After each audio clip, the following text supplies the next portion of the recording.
Today, we're going to start doing some derivatives of trig functions. They work just like the shortcuts, but there are going to be some things that you need to memorize. So, if you remember from the homework the other day, the derivative of sine is cosine of x.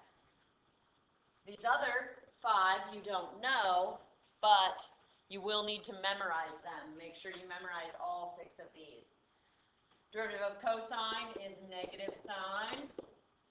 Derivative of tangent is secant squared. Derivative of cosecant, negative cosecant cotangent.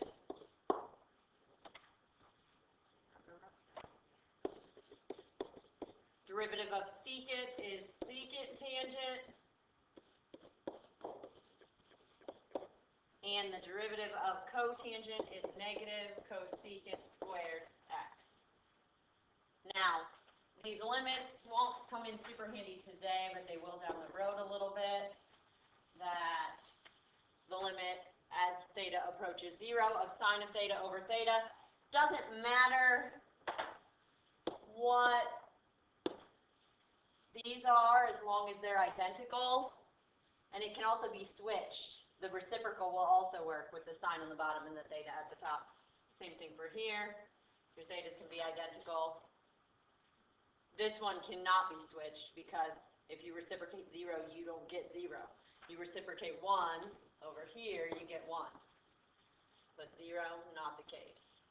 So, let's try some. First of all, radical theta times cotangent of theta. In order to derive this, we're going to need the product rule. We might want to think of this as theta to the 1/2 cotangent of theta. So we do the first times the derivative of the second. And if you look at the top of the page, the derivative of cotangent is negative cosecant squared plus the second times the derivative of the first. The derivative of the first is 1/2. Pull your power out front and subtract 1 from your power. So 1/2 theta to the negative 1/2. We write this a little nicer.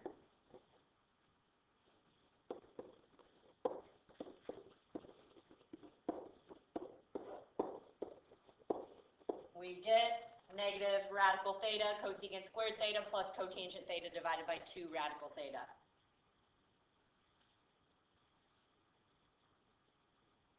This next example, we can FOIL, or we could do the product rule.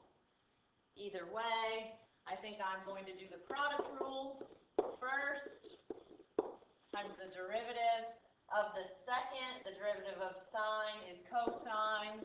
The derivative of cosine is negative sine, plus the second,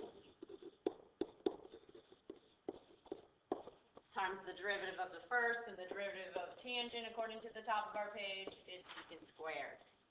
So, simplify this a little bit, mostly just so you can be reminded of some trig identities, because they're gonna come in useful today. So we get, I'm gonna write tangent as sine over cosine.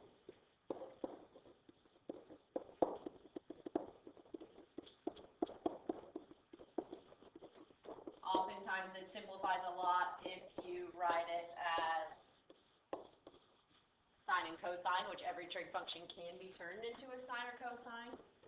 So we end up with sine as our first term when we distribute, plus sine squared theta over cosine, plus sine of theta, not squared, over cosine squared, plus 1 over cosine. That is a fine place to stop. We could also go a little further, sine of theta. You can think of this as sine times sine over cosine, which is sine times tangent. This can be sine over cosine times 1 over cosine, so tangent times secant.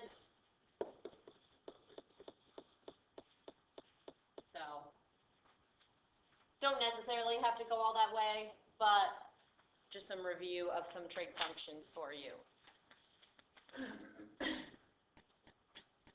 Now find the equation of the line tangent to the curve at the given point. To find the line tangent, we need the slope, and we need a point. We have the point. To get the slope, we need y prime. The derivative of 2 sine of x is 2 cosine x.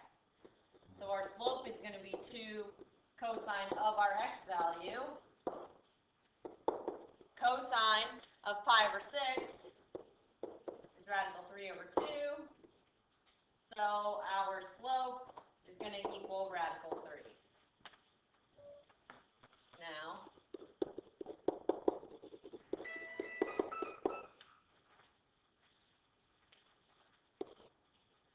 our point slope form, y minus 1 equals radical 3 times x minus pi over 6.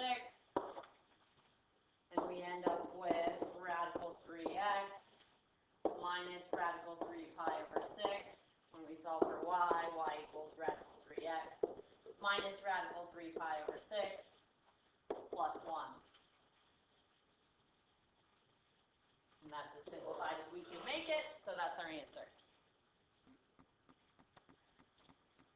Finally, find the limit of sine of 7x over sine of 4x. Well, unfortunately, what we have here are not equivalent. They're not identical or equal. So we're going to have to do a little bit of algebra so we can make them equal. To do that, we need a 7 at the bottom. So we're going to multiply by 7 over 7 so that I can write this as 7 sine of 7x over 4 times 7x. Based on our rule, we know that this equals 1 when we take the limit as x approaches 0, so this is going to equal 7 over 4.